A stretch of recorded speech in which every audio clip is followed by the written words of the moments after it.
Hello friends, welcome to our YouTube channel teaching exam overload. दोस्तों, आज के session के अंतर्गत आपकी जो सीटेट दिसंबर 2023 की क्लासेस चलती हैं उसमें आज आपकी एसएसटी की नेक्स्ट क्लास है, जिसमें आज हम क्लास 8 एनसीईआरटी हिस्ट्री के चैप्टर नंबर 7 को पढ़ेंगे, जिसका नाम है देसी जनता को सभ्य बनाना और राष्ट्र को शिक्षित करना। तो आज का हमारा टॉपिक क्या है? देसी जनता को सभ्य बनाना और राष्ट्र को शिक्षित करना, जो कि क्लास 8 एनसीईआरटी हिस्ट्री का चैप्टर नंबर 7 है। चलिए फिर सेशन को शुरू करने से पहले हमारी एक रिक्वेस्ट है कि हमारे चैनल को लाइक करें, सब्सक्राइब करें तथा ज़्यादा से ज़्यादा शेयर करें। साथ ही एक और इम्पॉर्टेंट बात है कि इसके बाद 3 और चैप्टर बचेंगे। उसके बाद आपकी एसएसटी की क्लास लगभग कंप्लीट हो जाएगी, 99% कंप्लीट हो जाएगी। पॉलिटी में उसके बाद एक मैराथन ले ली जाएगी और पॉलिटी को एक ही क्लास में समाप्त कर दिया जाएगा। उसके बाद हम क्या करेंगे, उसके बाद जितने भी पेपर 2 में जो प्रीवियस ईयर क्वेश्चन आए हैं, जो सेट आए हैं, पूरे सेट को लगाएंगे एसएसटी के।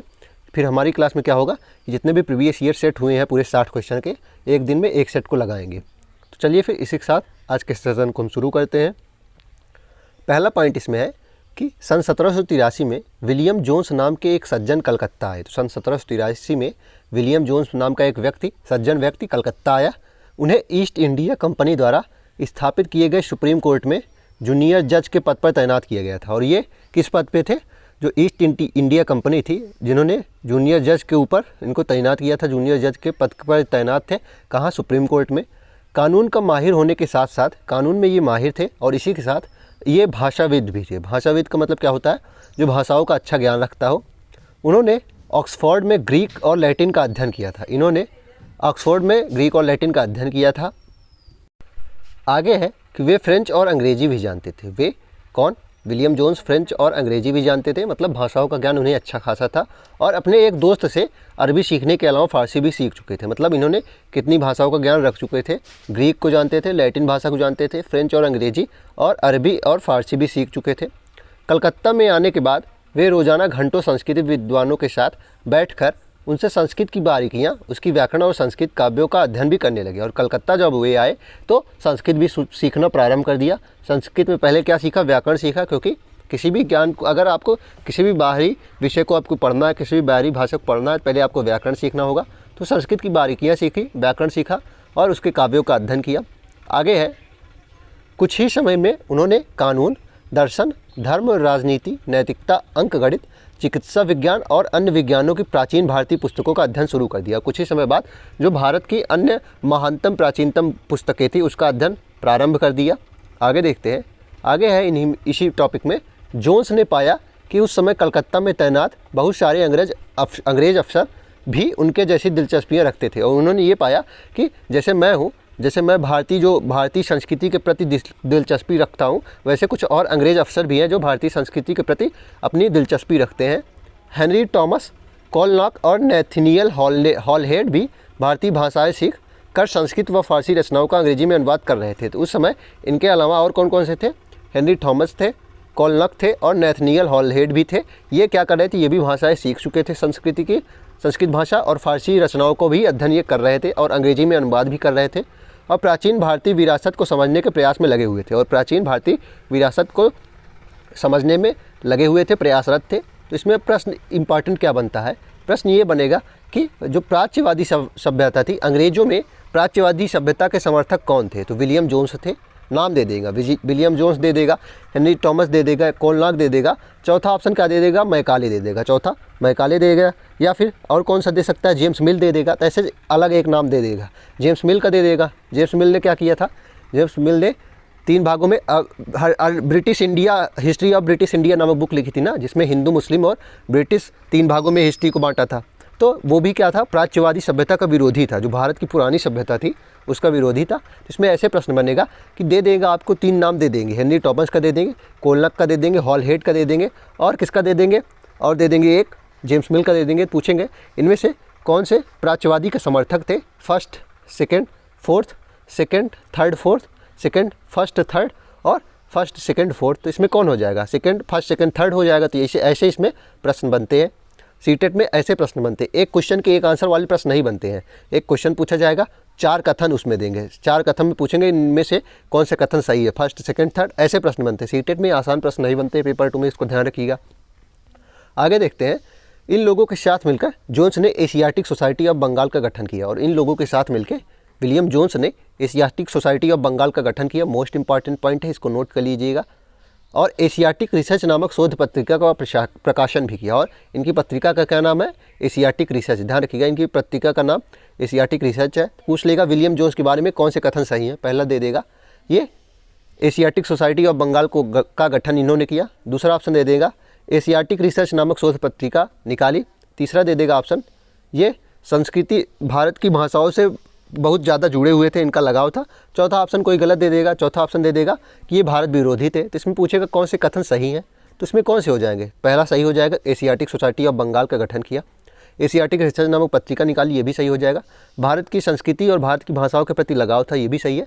लेकिन ये भारत विरोधी नहीं थे, तो इसमें ऐसे पूछता है सीटेट में, तो इसमें इंपॉर्टेंट है एशियाटिक सोसाइटी ऑफ बंगाल का गठन जोन्स ने किया और इनकी पत्रिका एशियाटिक रिसर्च है। आगे देखते हैं। आगे है 1781 में अरबी फारसी इस्लामिक कानून के अध्ययन को बढ़ावा देने के लिए कलकत्ता में एक मदरसा खोला गया। ध्यान रखिएगा, कलकत्ता में मदरसा कब खोला गया? प्रश्न बन सकता है। 1781 में खोला गया। अरबी भाषा और जो अन्य भाषाएं हैं इस्लामिक कानून को बढ़ावा देने के लिए इसका खोला गया था। 1791 में बनारस में हिंदू कॉलेज की स्थापना की गई। ध्यान रखिएगा, मोस्ट इंपॉर्टेंट है, ये पूछा जाता है। 1791 में बनारस में हिंदू कॉलेज की स्थापना की गई थी ताकि वहाँ प्राचीन संस्कृत ग्रंथ की शिक्षा दी जा सके और वहाँ प्राचीन जो संस्कृत भाषा है उसके जो ग्रंथ है बहुत इंपॉर्टेंट, उसकी शिक्षा दी जा सके और देश को शासन चलाने में मदद मिले और देश का शासन चलाने में मदद मिले। परंतु कंपनी के सभी अफसर इन विचारों से सहमत नहीं थे और सब विलियम जोन्स जैसे नहीं थे, सब हॉलहेड जैसे नहीं थे। बहुत से ऐसे अधिकतर जो अंग्रेज अफसर थे वे इस विचारों से सहमत नहीं थे। वे प्राच्यवादी सभ्यता के विरोधी थे। इनमें से बहुत सारे प्राच्यवादी के कटु आलोचक थे। तो वही बात, इनमें से बहुत सारे प्राच्यवादी के कटु आलोचक भी थे। आगे हमारा अगला पॉइंट है वर्नाकुलर क्या होता है। वर्नाकुलर प्रेस एक्ट आया था ना, वर्नाकुलर प्रेस एक्ट किसने लाया था बताइए? लिटन ने लाया था ना। वर्नाकुलर प्रेस एक्ट में क्या था कि भारतीय जो भाषा में जो अखबार छपते हैं उन पर बैन लग गया था ना। तो वर्नाकुलर प्रेस एक्ट में वर्नाकुलर का अर्थ क्या होता है देखते हैं। यह शब्द आमतौर पर मानक भाषा से अलग किसी स्थानीय भाषा या बोली के लिए इस्तेमाल किया जाता है। मानक भाषा मतलब जो एक स्टैंडर्ड भाषा मान ली जाती है। तो जब अंग्रेज आए तो उन्होंने उनकी स्टैंडर्ड भाषा पूरे देश में लागू कर दिया। कौन सी? इंग्लिश। उसके बाद हमारी क्षेत्रीय भाषा कौन सी थी? हिंदी, अवधी, खड़ी हिंदी। ये सब हिंदी, अवधी, खड़ी हिंदी, संस्कृत, उर्दू, ये सब क्या है? ये सब स्थानीय भाषा हो गई। तो उनके लिए ये जो भाषाएं थी वो वर्नाकुलर कहलाई। तो इनके लिए ये भाषाएं क्या कहलाई? वर्नाकुलर कहलाई। तो उसमें यही बताया जा रहा है यह शब्द आमतौर पर मानक भाषा से अलग किसी स्थानीय भाषा या बोली के लिए इस्तेमाल किया जाता है। तो इसमें वर्नाकुलर प्रेस एक्ट में क्या था कि अंग्रेजी के अलावा जो भी अखबार छपते हैं उसमें सब पे बैन लगा दिया था। किसने? लिटन ने लगा दिया था ना, सब पे बैन लगा दिया था। आगे देखते हैं। भारत जैसे औपनिवेशिक देशों में अंग्रेज रोज़मर्रा इस्तेमाल की स्थानीय भाषाओं और साम्राज्यवादी शासकों की भाषा अंग्रेजी के बीच फ़र्क को चिन्हित करने के लिए इस शब्द का इस्तेमाल करते थे। तो अपनी भाषा को उच्चतम दिखाने के लिए भी ये इस शब्द का प्रयोग करते थे। आगे देखते हैं। आगे है कि प्राच्यवादियों पर हमला करने वाले में से जेम्स मिल प्रमुख थे। वही मैं बताया अभी ऊपर ना, जेम्स मिल का भी नाम लिया था। तो मैंने बताया कि प्राच्यवादी को विरोध करने वाले में से प्रमुख कौन थे? जेम्स मिल थे।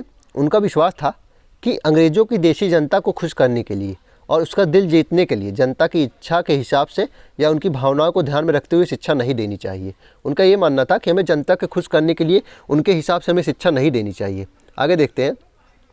आगे है कि 1830 के दशक तक प्राच्यवादियों का विरोध और तीखा हो गया और 1830 के दशक तक प्राच्यवादियों का विरोध और तीखा हो गया। थॉमस बैबिंगटन मैकाले का विवरण पत्र अभी आप आगे देखेंगे। मैकाले का विवरण पत्र जब आया था 1835 में, इसको शिक्षा अधिनियम भी कहते हैं। उसमें इन्होंने प्राच्यवादी की बहुत कटु आलोचना की थी। तो 1830 के दशक में प्राच्यवादियों का विरोध और तीखा हो गया। थॉमस बैबिंगटन मैकाले इन आलोचकों में सबसे मुखर और प्रभावशाली विचारक थे और ये इनमें सबसे मुखर और सबसे प्रभावशाली थे, सबसे महत्वपूर्ण थे। वह भारत को असभ्य देश मानते थे। ये भारत को असभ्य देश मानते थे जिसे सभ्यता का पाठ पढ़ाना जरूरी था और इनका मानना था कि भारत असभ्य देश है जिसे सभ्यता का पाठ पढ़ाना जरूरी है। इनकी ऐसी विचारधारा थी।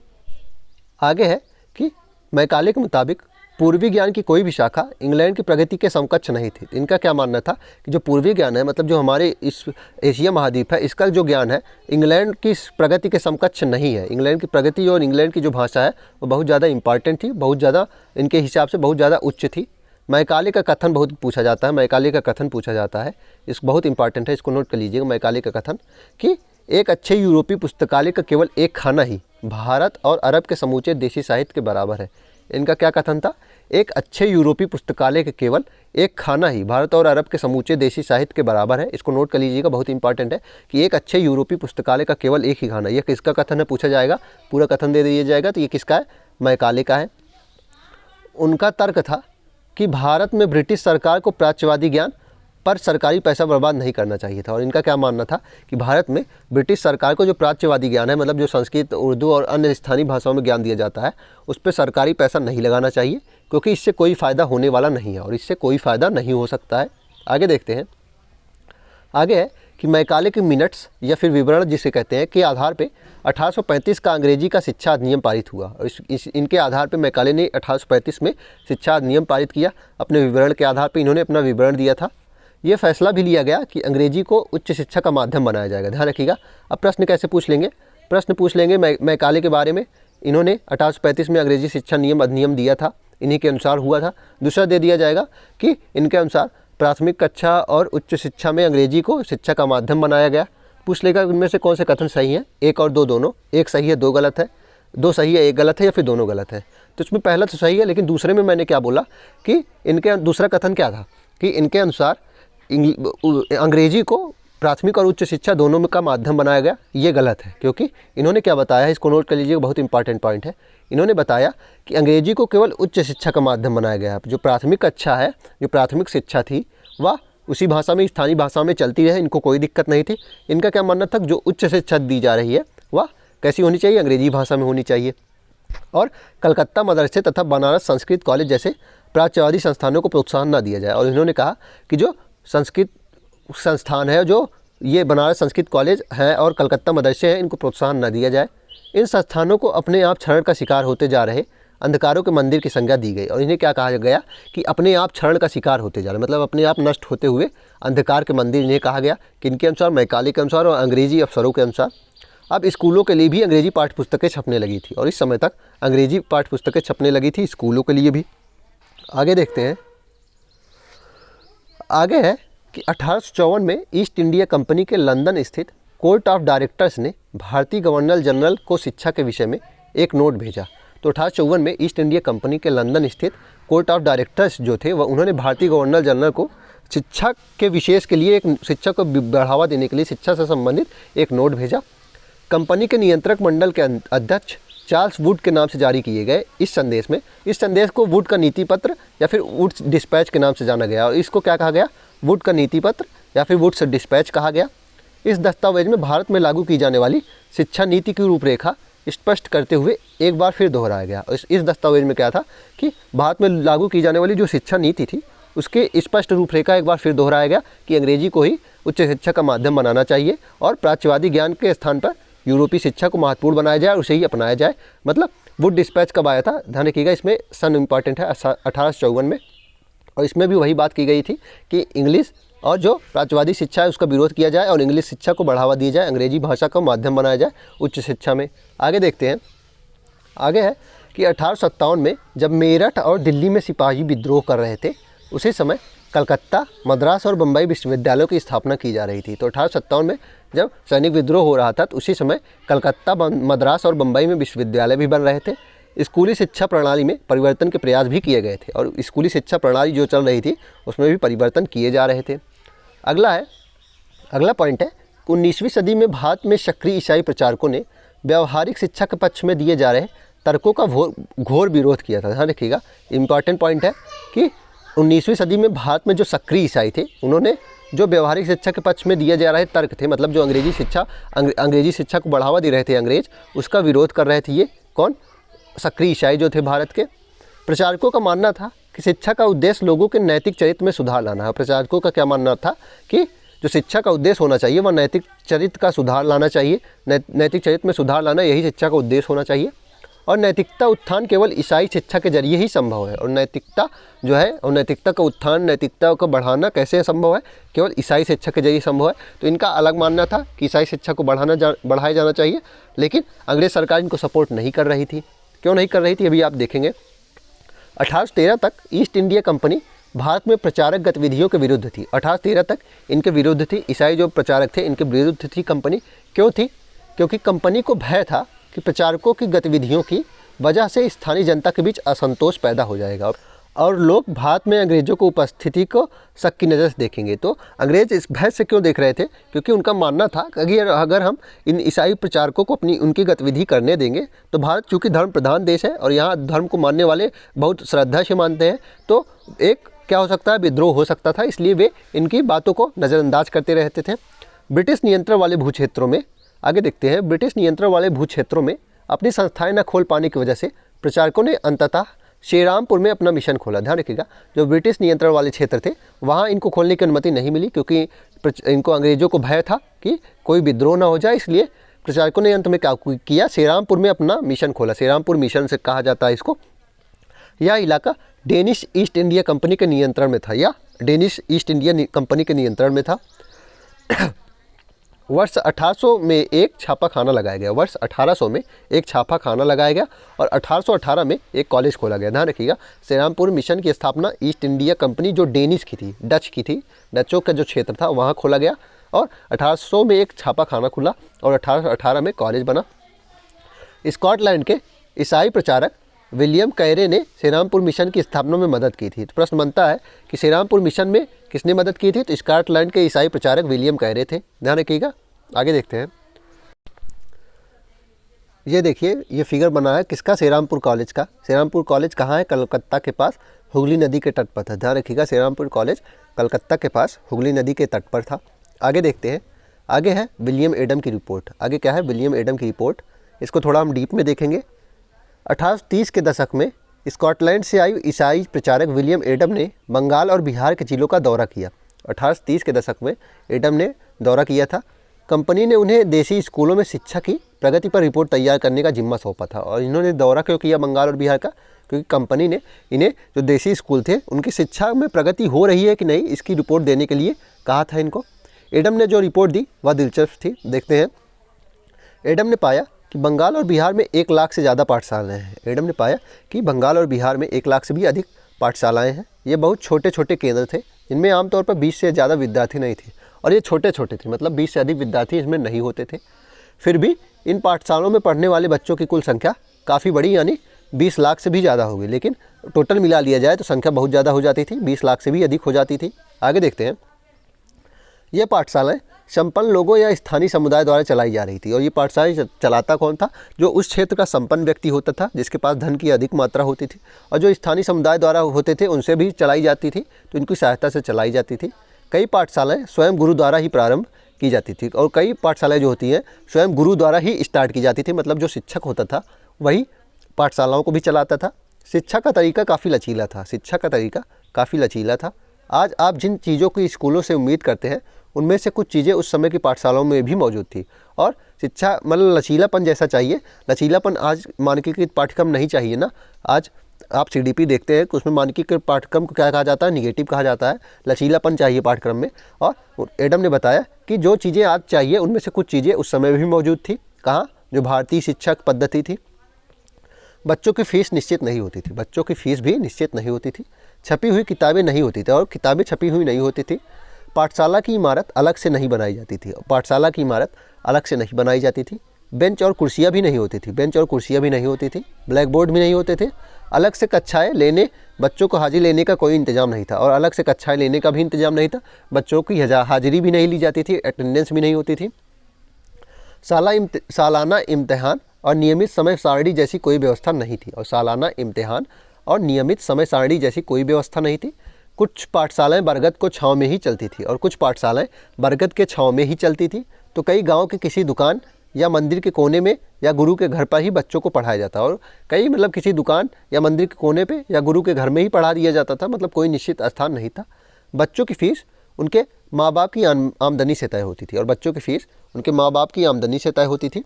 अमीरों को ज़्यादा और गरीबों को कम फीस देनी पड़ती थी। अमीरों ज़्यादा फीस देते थे क्योंकि उनके माँ बाप के पास पैसा, अमीर होते थे वे, अधिक पैसा होता था।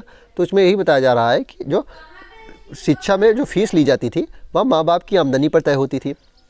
और अगला इंपॉर्टेंट है, शिक्षा मौखिक होती थी। इसमें बताया एडम ने, शिक्षा मौखिक होती थी और क्या पढ़ाना है यह बात विद्यार्थियों की ज़रूरत को देखते हुए गुरु ही तय करते थे। और पढ़ाना क्या है इसका निश्चय कौन लेता था, इसका निर्णय कौन लेता था? गुरु ही लेते थे। विद्यार्थी को अलग अलग कक्षाओं में नहीं बिठाया जाता था, और विद्यार्थी को मतलब अलग कक्षा में नहीं बैठाया जाता था कि थर्ड को इधर बैठाया जाएगा तो फोर्थ क्लास के बच्चों को यहाँ बैठाया जाएगा, ऐसा नहीं होता था। सभी एक जगह एक साथ बैठते थे, सभी एक जगह एक साथ बैठते थे। अलग अलग स्तर के विद्यार्थियों के साथ गुरु अलग अलग से बात कर लेते थे और अलग अलग स्तर के बच्चों के साथ अलग अलग बात कर लेते थे। एडम ने पाया कि यह लचीली प्रणाली स्थानीय आवश्यकताओं के लिए काफ़ी अनुकूल है, और एडम ने पाया कि यह जो प्रणाली है वह स्थानीय आवश्यकताओं के अनुसार है। जैसे कि फसलों की कटाई के समय कक्षाएं बंद हो जाती थी, और फसलों की कटाई के समय कक्षाएं बंद हो जाती थी क्योंकि उस समय गांव के बच्चे प्रायः खेतों में काम करने चले जाते थे, आगे देखते हैं। कटाई और अनाज निकल जाने के बाद पाठशाला दोबारा शुरू हो जाती थी, और कटाई और अनाज निकल जाने के बाद पाठशाला दोबारा शुरू हो जाती थी। इसका परिणाम यह था कि साधारण काश्तकारों के बच्चे भी पढ़ाई कर सकते थे, और इसका परिणाम यही आता कि साधारण किसान के बच्चे, काश्तकार के बच्चे भी पढ़ाई कर सकते थे। आगे तो महात्मा गांधी कथन है जो हर जगह पूछ लिए जाते हैं, इसमें भी पूछ सकते हैं कि अंग्रेजी शिक्षा ने हमें गुलाम बना दिया। इनका यह पूछा जाता है, यह कथन किसका है कि अंग्रेजी शिक्षा ने हमें गुलाम बना दिया है, यह महात्मा गांधी कथन है। दूसरा है कि साक्षरता ही शिक्षा नहीं है। दूसरा कथन क्या था इनका कि साक्षरता ही शिक्षा नहीं है। तो ये दो कथन बहुत ज़्यादा इंपॉर्टेंट है, किसके, महात्मा गांधी के, कि अंग्रेजी शिक्षा ने हमें गुलाम बना दिया है और साक्षरता ही शिक्षा नहीं होती है। आगे देखते हैं। आगे टैगोर का शांति निकेतन है, हमारा लास्ट पॉइंट है आज का। देखते हैं। रविन्द्रनाथ टैगोर ने यह संस्था 1901 में शुरू की थी। ध्यान रखिएगा, रविन्द्रनाथ टैगोर द्वारा शांति निकेतन स्टार्ट किया गया था 1901 में। टैगोर जब बच्चे थे तो स्कूल जाने से बहुत चिढ़ते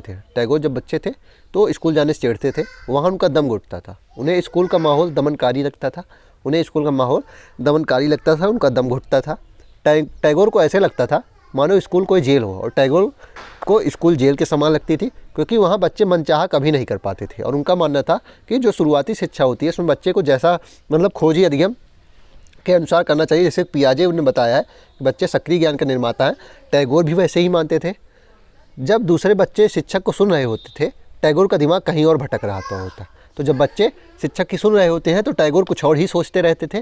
टैगोर को लगता था कि बचपन का समय अपने आप सीखने का समय होता है। टैगोर क्या मानते थे कि जो बचपन का समय होता है वह अपने आप सीखने का समय होता है। सक्रिय ज्ञान का निर्माता मतलब इनकी जो सोच थी वह पियाजे के अनुसार थी। वह अंग्रेज द्वारा स्थापित की गई शिक्षा व्यवस्था के कड़े और बंधनकारी अनुशासन से मुक्त होना चाहते थे, और यह अंग्रेजी जो पद्धति थी शिक्षा की उसके कठोर विरोधी थे। शिक्षक कल्पनाशील हो, बच्चों को समझते हो और उनके अंदर उत्सुकता हो, जानने की चाह विकसित करने में मदद दे। उनका क्या मानना था, शिक्षक कल्पनाशील होना चाहिए, बच्चों को समझता हो और उनके अंदर उत्सुकता होना चाहिए, और जानने की चाह विकसित करने में वो मदद कर सकते बच्चों की, ऐसी होनी चाहिए। आगे देखते हैं। आगे है, टैगोर का मानना था कि सृजनात्मक शिक्षा को केवल प्राकृतिक परिवेश में ही प्रोत्साहित किया जा सकता है। तो टैगोर क्या मानते थे, सृजनात्मक शिक्षा मतलब क्या होता है कि जो अपने आप सृजन करने वाली शिक्षा होती है, जिसमें बच्चों को थोड़ा सा साइंटिफिक रूप से सिखाया जाता है कि खुद चीज़ों को सीखिए, करके सीखिए। उसको केवल प्राकृतिक परिवेश में ही दे सकते हैं बच्चों को, प्राथमिक रूप से, मतलब प्राथमिक कक्षा में। गांधी जी पश्चिमी सभ्यता और मशीनी व प्रौद्योगिकी की उपासना के कट्टर आलोचक थे। गांधी जी पश्चिमी सभ्यता के कट्टर आलोचक थे, अंग्रेजी शिक्षा के कट्टर आलोचक थे। टैगोर आधुनिक पश्चिमी सभ्यता और भारतीय परंपराओं के शेष तत्वों का सम्मिश्रण चाहते थे। दोनों की विचारधारा में एकमात्र परिवर्तन यही था कि गांधी जी पश्चिमी सभ्यता के कट्टर आलोचक थे, लेकिन टैगोर का मानना क्या था कि जो आधुनिक पश्चिमी सभ्यता है उसके जो अच्छे गुण है उसको भी ले लीजिए, और भारतीय परंपरा तो श्रेष्ठ ही है। दोनों को मिला के जो शिक्षा पद्धति बनेगी वो बहुत ज़्यादा उत्कृष्ट होगी। उन्होंने शांति निकेतन में कला, संस्कृत, संगीत और नृत्य के साथ साथ विज्ञान और प्रौद्योगिकी की शिक्षा पर भी जोर दिया। तो उन्होंने अंग्रेजी शिक्षा के जो इम्पॉर्टेंट तत्व थे उसको भी देखा, मतलब विज्ञान और प्रौद्योगिकी की शिक्षा पर भी जोर दिया। इसलिए उन्होंने कलकत्ता से 100 किलोमीटर दूर एक ग्रामीण परिवेश में अपना स्कूल खोलने का फैसला किया, और उनका जो शांति निकेतन था वह कहाँ खुला, कलकत्ता से 100 किलोमीटर दूर एक ग्रामीण परिवेश में, मतलब बच्चे ग्रामीण परिवेश में अच्छे से सीखेंगे पेड़ पौधों के नीचे, इस प्रकार उनका मानना था। उन्हें यह जगह निर्मल शांति से भरी शांति निकेतन दिखाई दी, उनको यह जगह निर्मल शांति से भरी हुई दिखाई दी, इसलिए उन्होंने इसका नाम क्या रखा, शांति निकेतन रखा, जहाँ प्रकृति के साथ जीते हुए बच्चे अपनी स्वाभाविक सृजनात्मकता मेधा कोई और विकसित कर सकें। और इनका मानना क्या था कि यहाँ बच्चे अपनी स्वाभाविक सृजनात्मक शक्ति के साथ विकसित हो सकेंगे, उनके ज्ञान का विकास हो सकेगा। आगे देखते हैं। चलिए फिर इसी के साथ आज के चैप्टर को हम समाप्त करते हैं। आशा करता हूँ कि आपको यह चैप्टर पसंद आया होगा। अगर आप इसी तरह के अन्य सेशन भी देखना चाहते हैं तो हमारे YouTube चैनल को लाइक करें, सब्सक्राइब करें तथा ज़्यादा से ज़्यादा शेयर करें। साथ ही इसमें अब 3 चैप्टर और बचे हैं, उसके बाद आपको इसकी PDF दे दी जाएगी। और इसकी PDF प्राप्त करना है अगर आपको, तो हमारे टेलीग्राम चैनल का लिंक डिस्क्रिप्शन बॉक्स में है, आप उसको ज्वाइन कर लीजिए, आपको सारी PDF वहीं मिलेंगी। चलिए फिर, धन्यवाद।